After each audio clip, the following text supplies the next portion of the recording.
Binigyan din ng Malacanang na may kalayaan ng mga mambabatas na magdesisyon ng kanilang posisyon patungkol sa mga inihaing impeachment case laban kay Vice President Sara Duterte.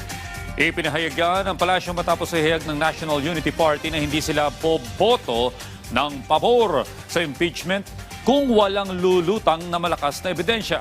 Ayon kay PCO Undersecretary at Palace Press Officer Claire Castro, hindi hawak o hindi makikialam ang Pangulo o ang administrasyon sa issue ng impeachment laban sa Vice-Presidente at kung anuman ang desisyon ng anumang political party ay para naman ito sa kabutihan ng kanilang mga miyembro.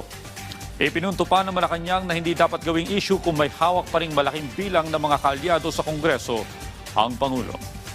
Huwag nating isingit, ilagay sa issue ang numero ng Pangulo sa House of Representatives.